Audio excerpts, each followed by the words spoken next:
We'll give it a few minutes till 5:30 Yeah. before we officially get started.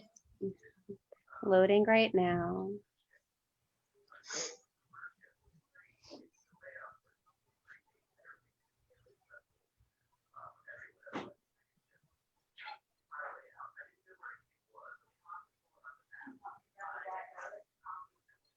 Okay. We're live. I'm gonna mute myself now.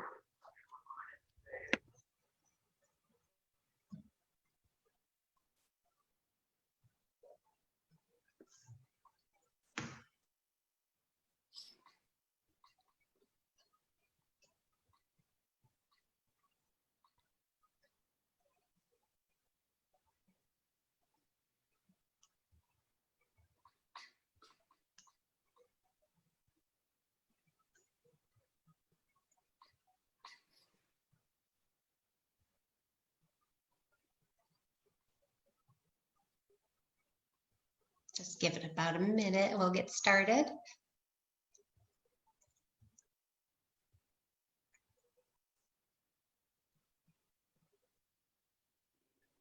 All right, it's 5:30, so we'll go ahead and get started. Hello, everyone. I'm Jennifer Jankauskas, curator at the Montgomery Museum of Fine Arts, and I am so happy you can join us this evening for Creative Conversations. I hope everyone is staying safe and dry as Sally is making her way across the state. Tonight, we're speaking with artist Jamey Grimes, who's installed a fantastic new work, Taraxacum, which is seen here in this introductory slide, in the John and Joyce Caddell Sculpture Garden. For those of you who would like to see it in person, we're very happy to be able to welcome you back to the Sculpture Garden, which is now open to the public. Jamey was born here in Montgomery and moved to Tuscaloosa when he was about 5. And he studied both art and biology, and his large-scale sculptural installations are a blend of these two interests. Jamey attended Birmingham Southern College to complete his Bachelor of Science in Biology, and he also received a Bachelor of Fine Arts in Painting with a mathematics minor. We were very busy. Following that, he received a Master of Fine Arts in Sculpture from the University of Alabama, where he is currently working as an instructor in the sculpture department. Jamey's collaborative interests focus on incorporating technology into sculptural installations, and his subject matter draws on scientific observations of the natural world. He's shown his artwork in more than 100 exhibitions in almost 20 states, including at the Meridian Museum of Art in Mississippi, the Wiregrass Museum in Alabama, the Urban Institute for Contemporary Arts in Michigan, and the Delaware Center for Contemporary Arts. Jamey's also created permanent installations for the Pinellas County Health Department in Florida, the Fairmont Hotel in Millennium Park in Chicago, Illinois, and the Pinnacle Bank in Nashville, Tennessee. In 2019, Jamey was awarded the South Arts State Fellowship for Alabama. He is also an Alabama State Council on the Visual Arts Fellowship recipient in 2013 and also this year, and was also the Arts Council of Tuscaloosa 2014 Visual Arts Educator of the Year. Jamey, thanks for being with us today. Thanks for having me.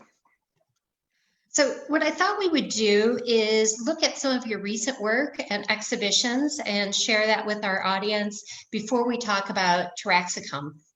And Jamey, you and I have actually known each other for several years now. Let me go ahead and move to this slide.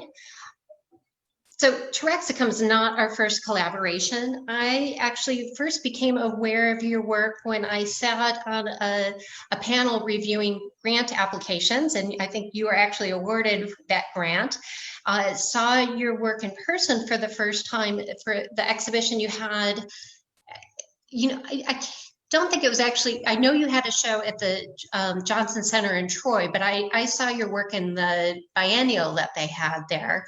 And then we met when I was doing studio visits for Uncommon Territory, and that was a great visit. I was so inspired meeting with you and talking with you about your ideas and how you were putting your work together, and invited you to actually participate in that exhibition in 2017. And that was such a fun experience because it was so collaborative in that you actually came to the museum, took a lot of photographs. We talked about where would be the best spot in the galleries to, have your piece. And you created this work that people can see here called Royal for that show. Can you talk a little bit about that process? And while we're talking about that, I thought it would be fun to look at the rendering that you proposed for this piece. So I'm going to start that. Sure. Well, it was a real pleasure to get to work with you on this project. You were very generous with your time, and I was sort of moved at the interest that you placed on the work, and I really enjoyed putting a lot of this together. It meant a lot to me to be in this particular museum with my history in Alabama and coming up from Montgomery. But to talk a little bit more specifically about the piece, I have used this format for several years. This general structure is my most common art form.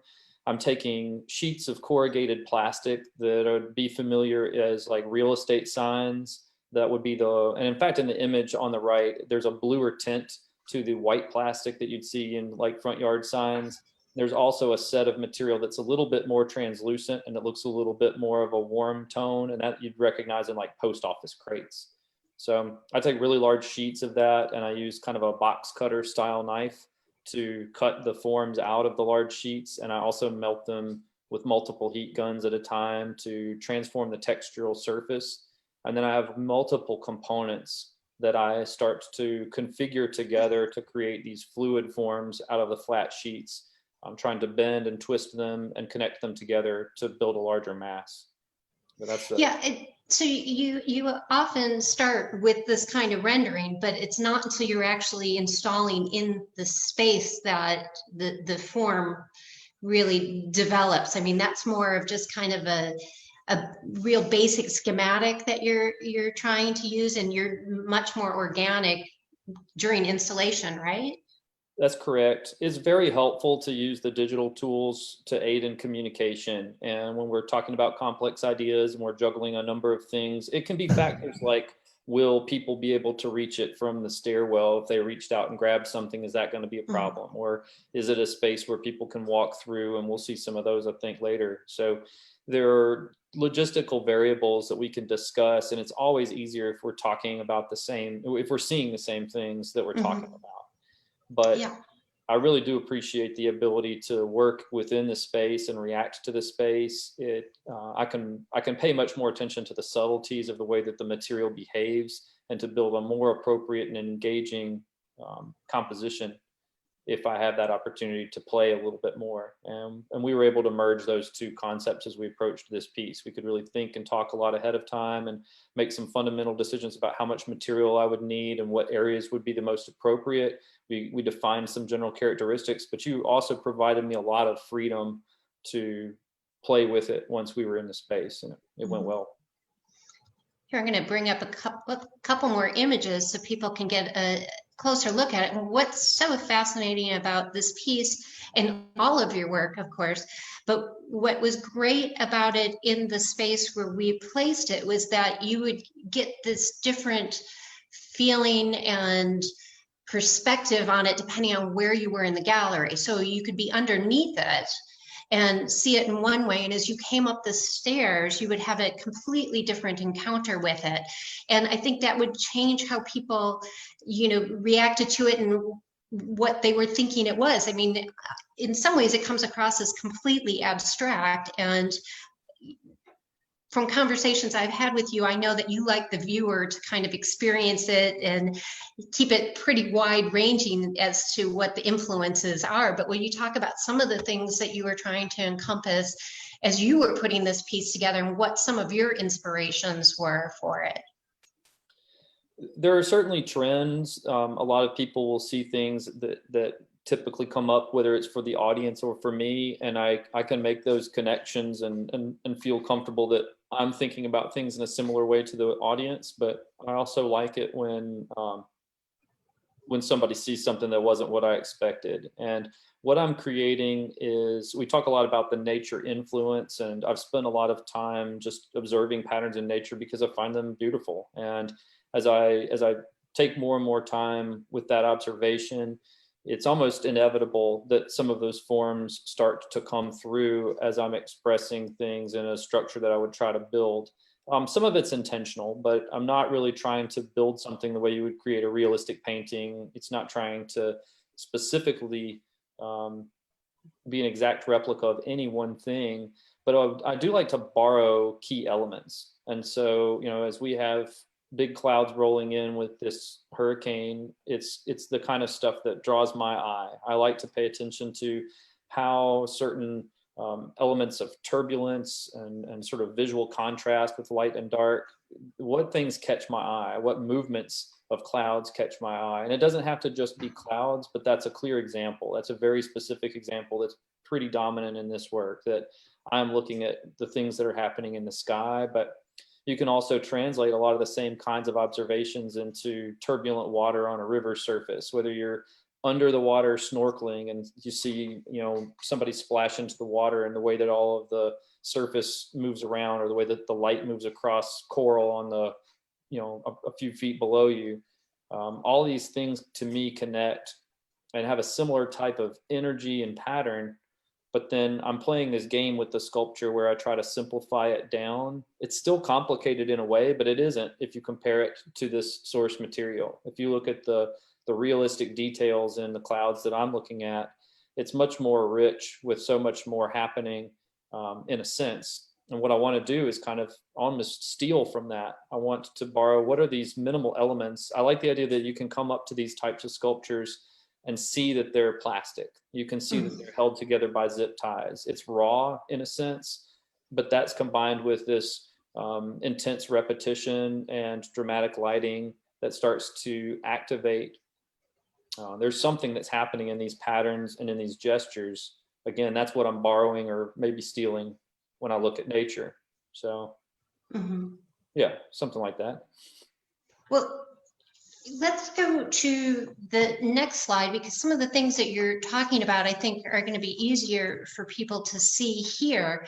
This is from a solo exhibition that you had earlier this year. You were actually very lucky in that it was up from January to March, so people were able to experience it in the galleries before the pandemic shut everything down. But here, what I love about this, I think you have several new things going on that I'd like you to talk about. One is the insertion of an animated element, and two, really bringing things down more from hanging up high and creating this immersive installation that people are much more engaged with. But I think what you were talking about, with that different perspective of how people are engaging the work is really important here, and that you can, get around it all the way around for some of these pieces, and you're just able to have a whole different experience than something like the earlier Royal. But I also want to note that pieces of Royal that was at the Montgomery Museum of Fine Arts are in this installation. I also want to note, for people who love that piece, so many of us did, I always got so many comments saying, I hope we can keep this, and now that's gone, is it coming back? And indeed, it is coming back. Royal has entered the museum's permanent collection, so you will be coming back to reinstall it in a different spot in the museum later this fall. But can you talk a little bit about what's going on in this exhibition here, and how you are changing the piece up? Absolutely. This one was titled Formicarium, which is kind of it's a term for an ant farm, where you would put ants and dirt in a little aquarium, terrarium type situation, and you can kind of watch from the outside as they build all of their tunnels. And that was a big part of what I was thinking about, where I might take this gallery and think of it as a box, and I'm kind of filling it with these tunnels and paths, and then the people are walking through kind of like the ants. And so it's definitely, in this case, a lot about how people are exploring and moving through the spaces. There may also be some reference to how the patterns in the sculpture itself resemble the types of tubes and tunnels that an ant might dig, but I think it was several years ago. I remember talking to somebody about one of the artwork pieces that I was putting up the week before, and I had spent the entire time on top of scaffolding inside and surrounded by the artwork. And I kept explaining the piece to them based on being inside it. And they pointed out to me that they were standing underneath it looking up. And I'm like, oh yeah, this means something very different to me if I'm always up inside of it like that. But that I liked the ability. At first, I didn't give myself permission to bring it down. There were a lot of logistical reasons early on to try to just keep it out of people's reach. And there are still reasons to do that. Often that's going to be the case. But when you have an opportunity to bring something down where people can walk through it and it's not high risk in terms of somebody getting where they're going to pull it down or something like that, it's a great opportunity for the work to be more engaging when we have an opportunity to do so. Mm-hmm. So there's a large number of paths through this space. I've also incorporated more color into the work. Some of the work from just a few years ago, I just began using color a few years back. It used to all be, they're kind of, it was mostly black and white when I began, but the color dynamics are another way to play with how the light is moving through the space. There's a lot to do with shadows and how shadows can change. As this video begins, it shows one of the projected animations that were at either end of this long gallery space in South Carolina. So this would play in a way, once it gets rolling in a minute, you'll see how it was incorporated into the setup. So here you can see the projection right behind the artwork, and it gives you a sense of kind of an imagined or extended space that would go beyond your typical gallery wall. We had played with that, or I'd thought about that a lot in the past, the way that the shadows would work with white walls in a gallery. It would play with depth a lot. And I've really enjoyed, these panels were a nice feature of the gallery that we played with in terms of these alternating shadows. And each new set of shadows on the panels was its own type of sort of 2D composition. But the layering of the shadows, also in contrast to like some of the artwork that might be near to the walls, it starts to play games with depth perception, and it tends to just sort of visually extend the space beyond the walls that would typically confine or define the space. Mm-hmm. Yeah, and I love, with this video, you can really see again, here's the color that you're putting in. Now, in the past, you've actually done some works where you were projecting light and colored lights onto the white and kind of translucent plastic. So you have been working with light and not so much animation. This was the first time you've included animation, but that shadow, that's so important. But what I also love is getting these close-ups where you can see that material and see that it's just that common rough raw material, and you've been able to transform that using this kind of like everyday sort of material, and it becomes so light and ethereal and just really fascinating. I'm gonna go ahead and play that again while we're talking about it. Yeah, typically when I'm melting the surface, I'll usually just melt one side, and while that side typically faces out, there's one back side that seems a little bit more flat and slick, and it's kind of just a little clue or an indicator of what the material is. And I enjoy those aha moments when somebody's in the gallery and they ask me if they can touch it, and sometimes the rule is no, and when I'm there, the rule is always yes. So, they'll take a look and kind of see how it behaves and how it feels, and they're like, oh wait, I know what this is. And it's really fun that it's like, once you see it, it's obvious. Once you see the shape of the 8-foot long, 2-foot wide sections that are being zip tied together, you can start to piece them out, and you can say, oh, okay, there's another one, there's another one, there's another one. And it still works once the curtains are pulled back. And that's part of what I like about it as a sculpture, right? It is a different thing from what we're encountering when we just walk outside. But yeah, I play this little game, I guess, with how it can be presented in a way that's still both raw and hopefully carry this sense of organic chaos and turbulence that it's drawing on. Yeah, there's also an elegance to it. I think, you know, you're really playing with that material and taking something that's not so precious, but then really elevating it and giving it, like I said, an elegance. Well, it's very still too, and I know I like the idea of movement that I can incorporate with the animation. That's a Hmm. fundamental difference from a lot of what I've done in the past.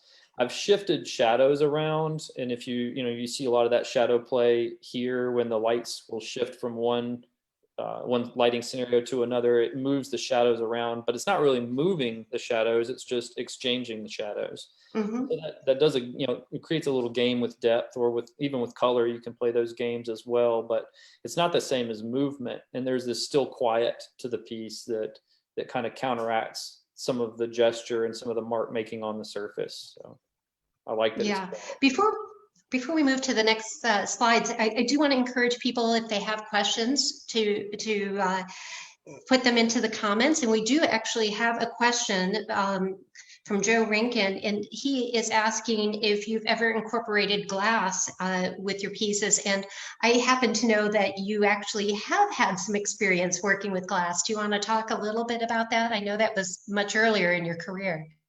Yeah, I did some And I'm really going to switch to this next slide so people have things to look at as well. yeah, the material definitely has a lot of I've made the comparisons to glass, and the way that it plays with light and the things that you can do in terms of form. I would love to be doing large scale pieces in glass, but it can be pretty expensive. I've talked to some folks working with some glass factories and stuff in Tuscaloosa that can work on a larger scale than I would typically take on. And we tried to plan some pieces out, but we didn't get anybody to go ahead and pay for us to play that way. The Mhm. glass can get very expensive, but I did do some small scale glass casting, and the small glass pieces in many ways resemble the forms that we're looking at, but they would be more of like a volleyball size or something, or even Mhm. smaller than that. So glass is such a seductive material. It does wonderful things in ways that I would love to continue to play with, but I've only dabbled a little bit, and I'm interested in potentially doing more. But yeah. Well, here you have another exhibition called Royal, much like the piece now in our collection that was up for Uncommon Territory and beyond. This is actually currently on view at the Carnegie Visual Arts Center in Decatur.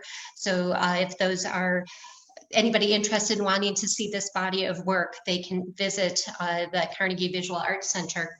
But here I found some things really interesting with this installation. Again, you're incorporating color, but could you talk a little bit about why you've titled this Royal, why you've titled the piece Royal, and how it has so many different incarnations, and it's, you know, that piece is always changing.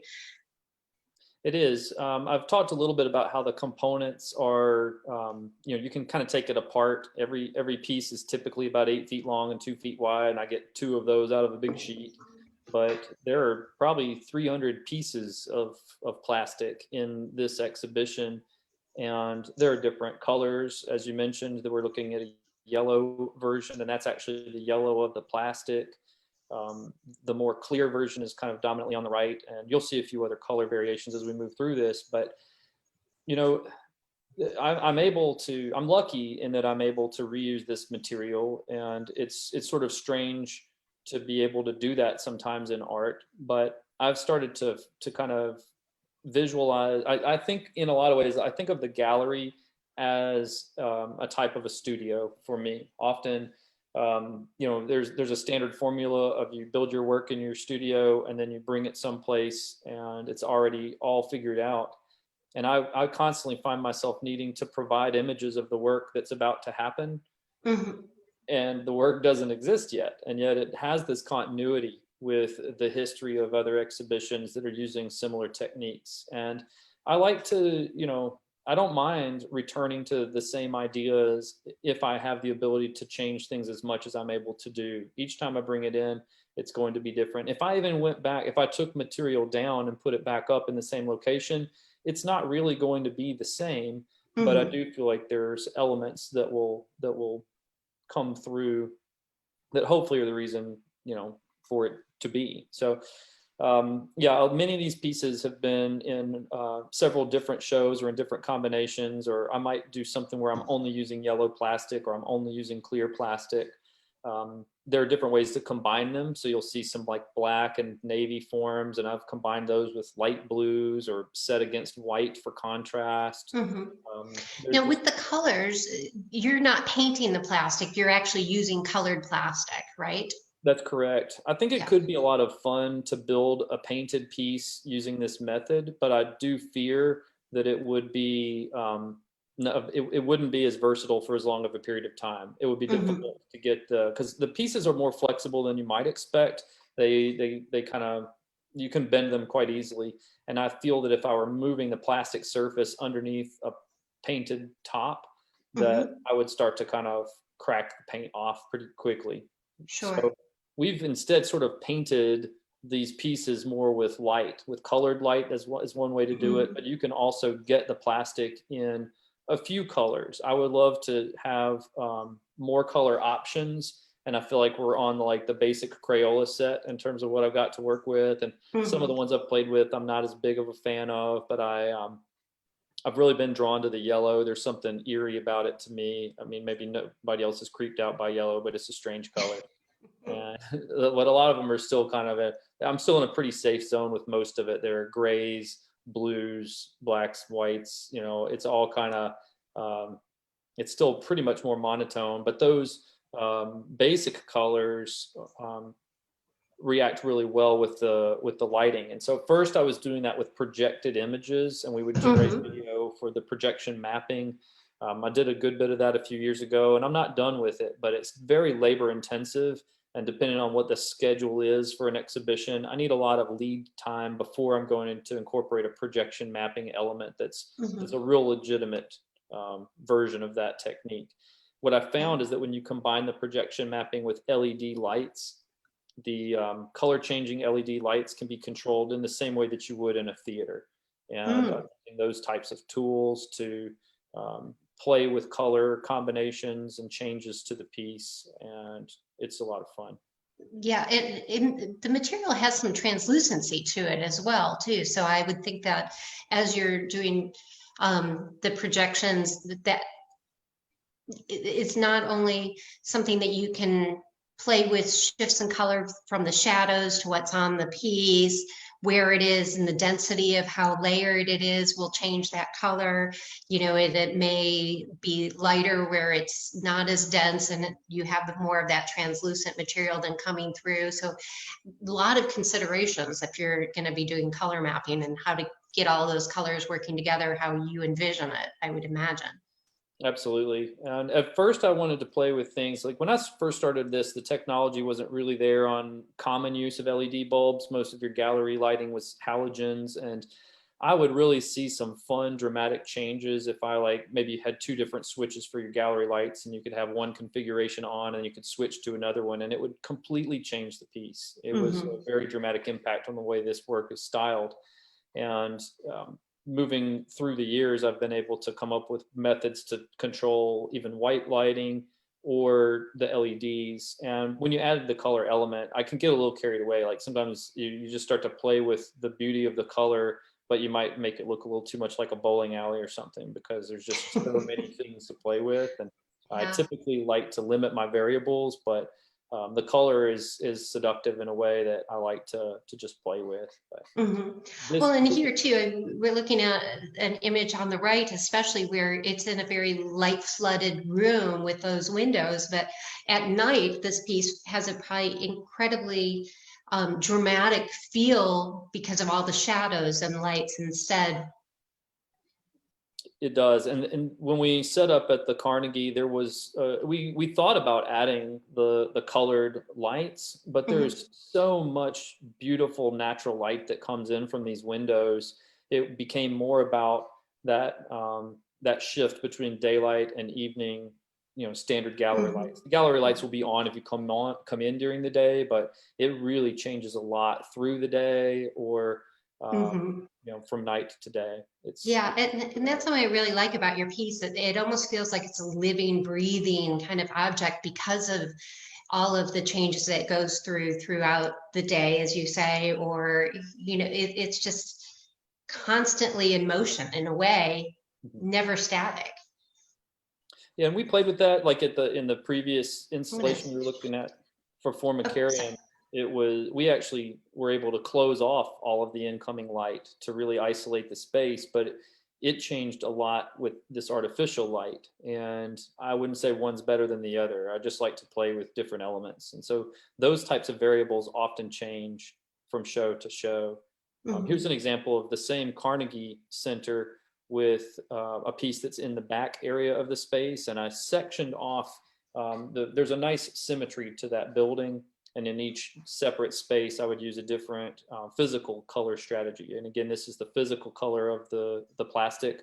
And I think this is probably the first good look we've had at one of the darker sets of plastic. You can see a little bit of the tone it has that navy tint, but some of the plastic that's even visualized here, I think if you look at the one with the lamp, the upper portions are actually a black plastic and the lower portions are blue. And then on the right, that's a detail of what we'd look down at. You can kind of match up some of it. But what I love about this piece on the right is that, you actually have positioned this so it's, again, touching the floor. It might be on a plinth here. But the shape of it, to me, is sort of reminiscent of what we are seeing in Taraxacum, the big sculpture in the garden. And I'm thinking that you were working on these simultaneously, and I'm wondering how much working on the one project influenced this project. Yeah, I'm constantly wrestling with these types of gestures and forms, trying to get things to kind of spin in a certain way, or the way things kind of reach out and kind of almost unfold. The unfolding might make more sense when we look at Taraxacum, because you can visualize the closed sphere, clean geometry that it might have begun from, but as it's being kind of ripped apart or falling open or blown apart, it's a similar energy to what I'm thinking about in this example of Royal. And yeah, it has a lot to do with the kind of stuff that you might see if you're canoeing in a river or in water, and you run your paddle and then look behind the paddle, the way it's going to kick certain little eddies, little bitty tiny whirlpools, the way things kind of sometimes go in opposite directions than the way you expect. I like to try with these pieces to, there's a behavior to the way that this corrugated plastic, the way it will operate, it's not alive, but if I were using a plastic that were just a little bit more rigid, or pieces that were a little bit longer, I would be discovering different nuances in terms of how it wants to behave. And so the pieces look flat when I pick them up, but they're kind of like a strip of bacon in their proportion. But when you lift from one end with the string, it'll hang down just a certain amount. And if you want it to hang down less, you can add another string. When you pull from the other side, there's just a general curve to it. And it behaves that way because of the specific plastic that I'm using and the shape that it's in. And at first, I was always trying to force it to do something. And probably I wanted it to behave similarly to how it's behaving now. And that was years ago, but I'm trying to take a moment to sort of kind of listen to what the material wants to do, and to be able to use that to still get where I want to be. But again, pay attention to how it wants to behave, and you can get the best stuff just through those little subtle observations and just spending time with the material. Yeah, well, this is material you've been working with for quite a while, and clearly know how it reacts and moves to what you want to do with it and what you need to do in order to get those kind of shapes. But we had one more image of this, but you can also see again how he's bringing the work down to the floor. But I do want to move on and spend our time talking about the work in the garden, Taraxacum. And this is a completely new material for you. Although you teach metal and you work in the sculpture department, this is your first large scale sculpture out of aluminum, right? That's correct. It was a big learning curve for me. I was again very excited and delighted to be able to do this type of project, and we'll talk, I'm sure, a little bit more about how it all came together. But the aluminum process for me, figuring out how to get it machined and welded together, I had a lot of skills to build up, and it may be things that I had a general sense of how it was supposed to go, but I had to learn a lot quickly, and I would not have been able to do it without some significant help. So Eric and Jonathan were my two main assistants that were working through the university and were able to help me figure out how it works. Craig Weatherspoon also taught me a lot about how to approach the process, and I had a lot of cooperation from the university in terms of facilities access to be able to take the project like this on, because it doesn't fit in my back studio quite as well as it does in your garden. It would have been very tight back there. Yeah. So it was a lot to work out. But yeah, I had to learn a lot quickly, and I do feel like I learned a lot, but I do have to give credit where I got some help to make it happen. Well, it's interesting because, again, we worked together with your piece Royal for Uncommon Territory, which was in 2017, a full year before the Sculpture Garden even opened. But even back then, you and I walked around the garden thinking about, what you might want to do if you had the opportunity. We were already thinking that this would be a collaboration that we wanted to undertake. And it wasn't really until last year that we decided to actually move forward with the plinth and into the reflecting pool. And that wasn't even an area that we had originally talked about when we were walking around, before there was any sculpture, before, water was in the reflecting pool. It was still a pretty open space at that time. But I know you were kind of thinking in the back of your mind what possibilities there were. And then you landed on this form, which, for those of you who don't know, Taraxacum is the Latin name for the dandelion seed. And that's what this is. This is an exploding dandelion seed pod that then kind of cascades down the plinth and through the pool. How did you land on this? Well, I'm always good at tangents, so be careful. But I feel like, when you walked me through the garden initially, I'll admit that I was not, I put a lot of limitations on myself that I didn't realize had happened at first. And so when I look back across this in terms of creative process and just thinking about how things can operate, I didn't give myself permission to think as big as this. I just didn't start there at all. And I kept trying to find ways to take the work I had already done and the work that I've been doing, that we've been looking at with plastics. It's typically indoors, and it's using very established variables that I feel like I've got a lot of control of. And I knew that coming into an outdoor environment, I was going to have to protect against that in a number of ways. And I just kept trying to take the work I'd already done and translate it, and everything. I made it difficult, but in terms of, we did have quite a bit of back and forth about what might work on this space too. So, that was, I think, really good conversations that we had. And I tried to push you to think in different ways. And I know you were opening my eyes to different possibilities as well. So, and in the end, I think you came up with something that's really exciting. And when you come into the garden, it transforms the whole space. I mean, it just is so dynamic and has so much energy to it, which is so interesting because with the aluminum and with the forms you're using, which are so much more geometric than the organic plastic, it has a rigidness to the form itself, but yet it's got so much energy and, like I said, it's so dynamic. So talk about how different that was from going from the plastic to working with these forms. And also, if you'll talk a little bit about, we'll start with how the installation went and why a dandelion seed. What does that mean to you? Yeah, it's a couple of things. I was talking earlier about the plastic, in that it can feel kind of raw, that there's a side of it that still feels like it's the factory surface as opposed to the more organic molded other opposite side. I kind of wanted for this to have this sense of turbulence and energy, but I also felt like we're bringing this into an organic environment. Now there are geometric elements within the garden in terms of its layout, but you see trees, you see clouds, you see a lot of evidence of natural form that's typically excluded from a gallery. And so when I'm showing plastic in a gallery, I'm trying to bring those elements into a clean, empty space typically.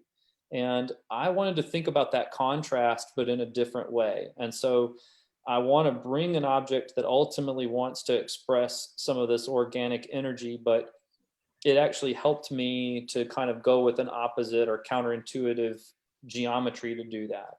Mm-hmm. I do see a lot of geometry occur in nature. It sometimes, I don't know, if you really go to staring at sweet gumballs and dandelion seed pods and things, you can find a lot of order there, but it's not as rigid as what I'm presenting here. This is a very, you could say simplified when you compare it to some of those organic forms, but it's based on some of the like Archimedean solid, like mathematical geometries that are very precisely worked out, so that, you know, this one's built essentially of hexagons and pentagons, and then I'm separating those apart and creating new elements, and then starting to kind of explode it and break it up and leave things out, play with the positive space and the negative space. But I really like the dandelion too as an object. You know, I actually like the flowers a lot too, but the seed pod has this just unique structure.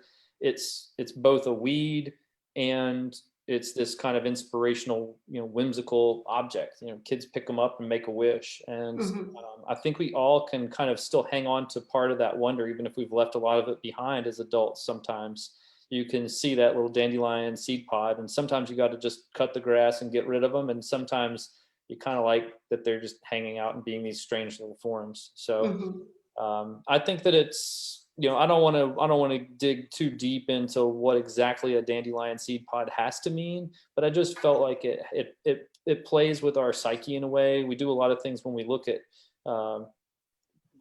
there's a lot of moments where we might personify nature when we think about angry clouds and things like that. And I like this idea that we're comparing ourselves and our emotions, which is where a lot of art content comes from. When we can kind of project that out into the natural world and have that sort of dialogue with our surroundings, I find that intriguing. And it can be strange. You can kind of get it wrong sometimes. We don't always understand what's happening in the right way.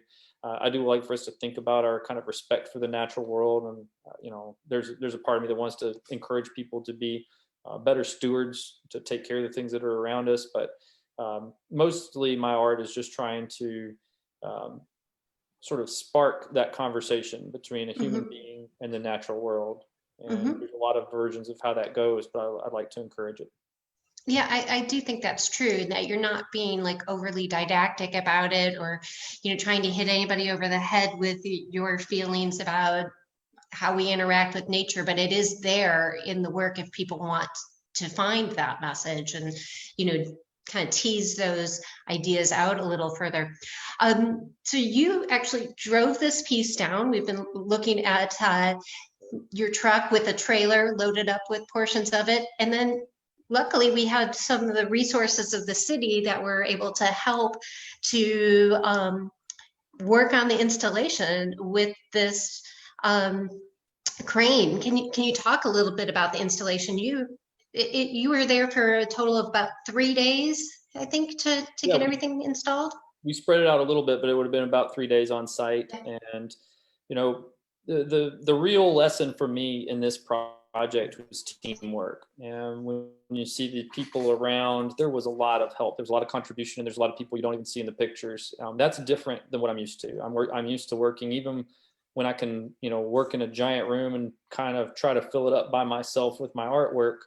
I have that's my comfort zone, is typically working on my own. And I learned a lot from the generosity of others to be able to get this done. And I appreciate that you just called it my truck, but I was able to borrow the truck and borrow the trailer and borrow the crane here. So, you know, it was a larger effort than I'm used to. And I would, again, some of those are the reasons that it was hard for me early on to envision something of this scale.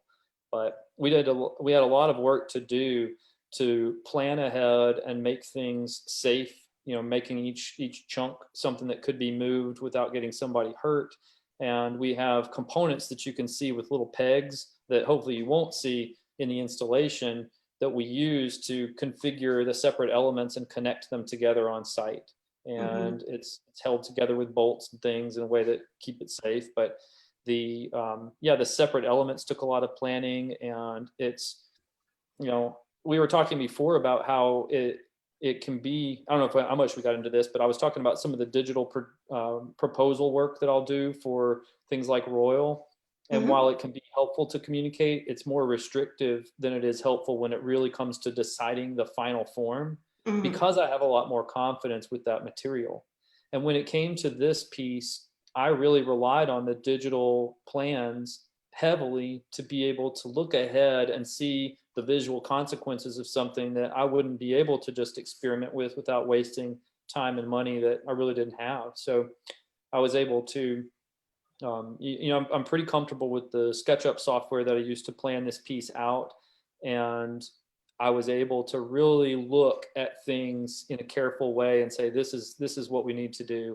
It was just towards the end that Eric and I, Eric is helping to hold the piece there next to me along with Brad, but we, Eric and I were able to start to wing it a little bit more towards the end. We started to get a sense of which kind of random patterns were working well. And, he was very professional in terms of listening to me and needing instructions, but I could also respect him as an artist and say, like, look, we've got this, there's a system that we're starting to figure out, and it can go on this side or this side, but not this side.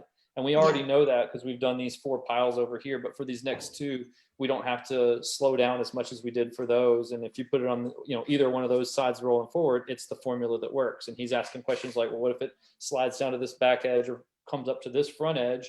And I'm like, oh yeah, that's another part of the ingredient. And, so I'm understanding the formula that works for a piece like this in a way that I want to work with again. I want to play with it again and become more familiar with this, the way that I feel more comfortable with the plastic. But yeah, it was very much a different type of process than what I was used to, and it flipped a lot of things kind of upside down in my world.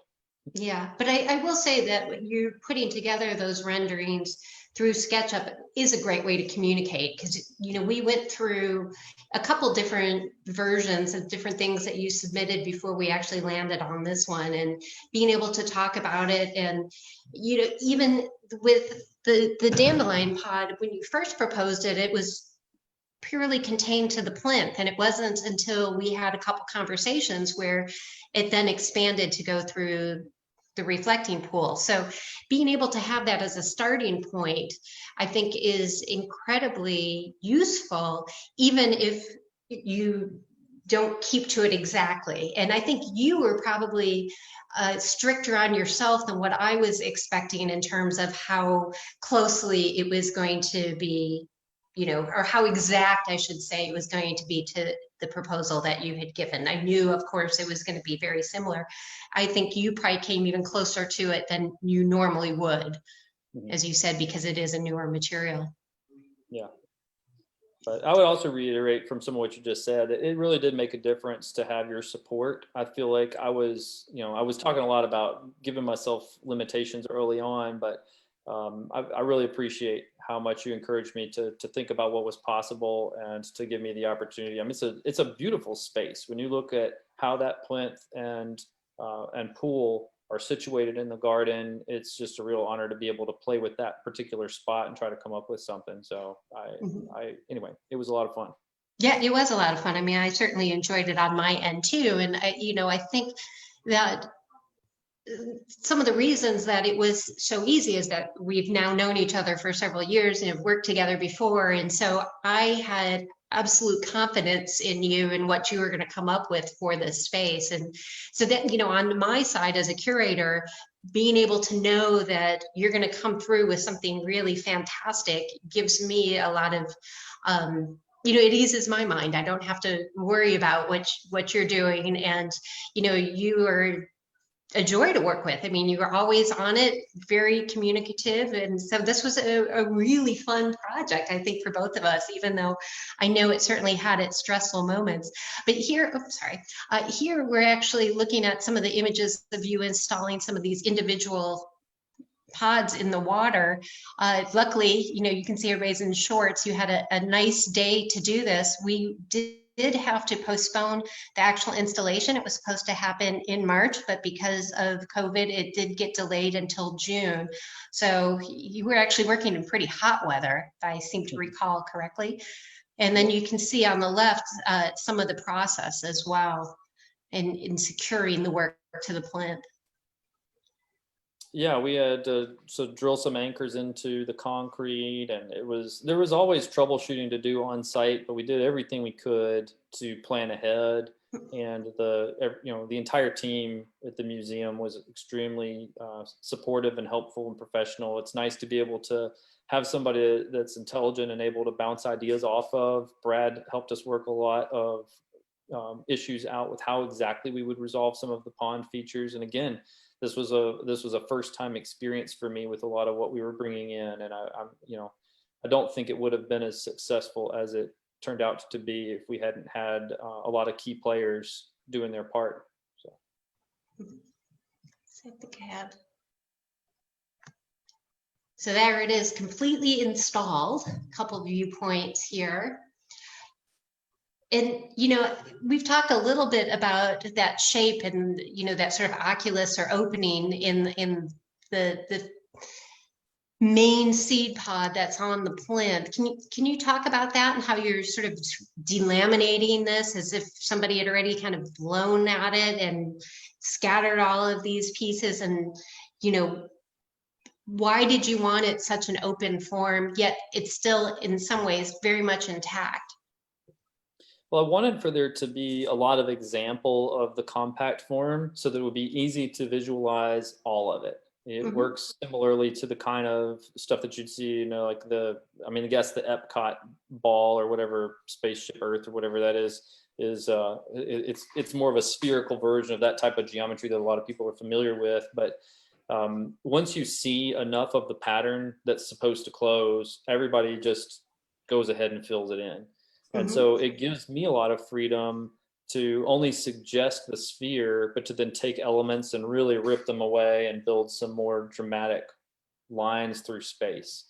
And a lot of this for me was about, with a new material, trying to, and with these new little elements, the little umbrella kind of pods that we've got, how could I create something that felt consistent and not just chaotic? I'm even looking for chaos, but I mean more in a good way. It needs to be turbulent chaos. But for me, I could cause problems if I combine pieces in awkward new ways.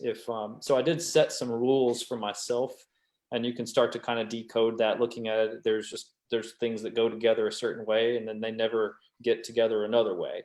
But I think it's important to have some limitations, but to then see what you can do to expand the possibilities within those limitations. And there weren't too many limitations with this, but I did have to kind of get it down to a couple of elements. I don't know. You're asking though about the way that it opens up, and in the main ball, I wanted to think not just, it's easy to get these sorts of gestures to work from one view, or maybe walk around to the back, and then that's a good view as well. But a lot of the twisting and spiraling kinds of effects that I was going for in this piece were designed so that as you continue to move to multiple viewing angles, you get real dynamic interactions. It always seems to be working, hopefully, as you move around it as much as possible. So, I think a lot about line through space, and I can almost imagine, the way that, like, when you're getting soft serve ice cream and you get to just the very end and you kind of pull the cone away, where exactly is that little twist going to go? There's some of those types of lines that I'm trying to kind of pull out like taffy. And you say that, and I think your work is absolutely firmly rooted in sculpture and installation, but in a way, you're actually drawing to me. You're drawing in space, and I think you've just sort of articulated that with that line using that ice cream cone soft serve example. Do you see it that way as well? Absolutely. I mean, we often will differentiate between painting and sculpture, or drawing 2D and drawing 3D, but I mean, it's all the same thing. Um, and even my first experiments working with the melted plastic, I was just layering them up in more of like they started as a 2D wall type piece. And they were still paintings. I mean, I had a painting undergraduate degree, and I explored sculpture and enjoyed that then as well. But to me, there's no difference. The rooms that I'm creating are just deeper paintings, Mm-hmm. So yeah, it's all the same. Mm-hmm. And for some of those earlier installations, I know somebody had asked a question. Do you have those on your website to see some of the glass work, or some of those, earlier incarnations of the more two-dimensional types of plastic pieces? Absolutely. The shameless plug is my name, Jamey Grimes, sculpture.com, and it's got a bunch of old, I tend to categorize things, and you'll see some trends, but I try to freshen it up every once in a while. I'm probably even a little bit behind again, but yeah, you can check out some of the glass castings and wood carvings and some of the older wall pieces and start to see, like, I think it's strata and pour, like PORE. Those are like some of the 2D versions of the same melted plastic. There's a lot of that available online. I think I have one more slide. There we go. We're actually coming close to the end of our time, so I want to encourage anybody, if they have questions, to ask them now. But as we're ending up, I thought, Jamey, if you had any final thoughts, or if you wanted to talk a little bit about how this work has maybe inspired the direction you may take for future work. This was your first piece in aluminum. Do you think you'll work in aluminum again? Do more large scale sculptures like this? What are you envisioning, and how do you see this as a jumping off point for new pieces? Well, I'd like to talk about how getting out of your comfort zone is one of the best things you can do for creativity. And I've talked a lot around that sort of concept of being a little bit uncomfortable with how this all happened. Don't mean that in any negative way. I mean it with all praise, because it challenged me, it pushed me, and it helped me to do something that I'm really proud of. I always have to acknowledge the help I got to be able to do that, and I wouldn't have been able to do it by myself. But I'm very eager to return to this style of work. It opens up all kinds of dialogues with spaces, with forms. If I'm really thinking as an artist, I need to be not worrying about how much aluminum costs, but instead worrying about just what is my conversation with the world around me. So when I'm thinking about spaces and I'm thinking about forms, this has opened up all kinds of stuff in my head. I've just got to do the hard work to be able to find a way to do it again. And I expect I'll be continuing I might do some smaller variations on this type of work. It's cumbersome to deal with a piece that's this large. There's a lot of considerations there, but I also I learned the lesson that, I can't build a piece like this if I'm not willing to think it up. So I'm starting to design more and more large scale pieces that maybe sit in a maybe pile until I can, get ready to make it happen. And being able to succeed with this one should hopefully make that easier to do. Well, and this piece will be on view at the Caddell Sculpture Garden for the next 2 years. So we do want to invite people to come and see it when they can. If they're not comfortable traveling yet, it will be up for a while so that you can come and see it. We have a question that somebody would like to know if you've ever done any kinetic sculpture. I've done some mildly kinetic sculpture, and in fact, I know I had one in Montgomery a few years ago on AUM's campus, and I did a similar piece down at Sculpture Key West. And it was not heavily kinetic, but I was using some wire pieces that would stand up kind of an extraordinarily high. They were stainless steel pieces, and they would kind of flow they were in a pond, and they had little floats on them, so they would kind of be affected by the wind and stuff like that. I did a little of that. And this one definitely implies movement, but it's a frozen moment in time. So I like that kind of energy. The same wire pieces, I've tried some that had motors on them, and they were a lot of fun. They were kind of unwieldy to deal with. There were a lot of like motor issues and stuff, and I might still Mhm. return to some of that, but little motorized pieces and shaking wires has been the majority of that, or pieces that might like hang down in a way that you could run into them and then they kind of rustle around a little bit. So it's been pretty subtle. I haven't really challenged that a lot, but you know, the same way that I added light a few years into a process that had, not light, but colored light, as I added color to a process I had been comfortable with for many years, suddenly it really enriched things that I thought I was already doing. I could certainly see more elements of movement working their way into my artwork in a successful way. And I just haven't done it all, and I probably won't get to everything. So. Mhm. And you know, some of your pieces too, I think, have unintended kinetic movements depending on if they're placed near air conditioning vents and things like that. I think even when Royal was installed, there was a little bit of movement. So, you know, that wasn't always what you had planned on, but because they're so lightweight with the plastic works, that they are, you know, at the whims of what's happening in the space a little bit. Yeah, I don't mind it when people kind of bump into them and they kind of like rock a little bit. The gentle rock, the way they suspend, it works pretty well. I thought at one point about trying to do things that could kind of move it on purpose, but I find if you're using like a motor or something, it has some like, there can be some beautiful gentle movements, and then there can be some like awkward bounces. Sure. Awkward bounces I don't like so much. So there's things like that I want to figure out if I try to intentionally incorporate movement into the plastic, but it's a maybe. Yeah. Well, I don't think we have any more questions. So I want to say thank you very much. If there's anything else you would like to add before we close out, please do, Jamey. Oh, sure. I'm king of the tangents. I'll keep it quick, but I just want to thank everybody that helped again. And I know there were a lot of donors from the museum I haven't mentioned. This kind of stuff can't happen without people really chipping in like that. And it's made a lot of difference in my world. And I just loved doing this piece. Thank you for your support to make it happen. You're welcome, and thank you for participating tonight. I know everybody was really happy to hear your thoughts and learn a little bit more about your process. Again, I would like to invite people to come to the museum, come to the sculpture garden. It's clearly not great on a day like today with the rain, but when the weather is beautiful, it's such a soothing place.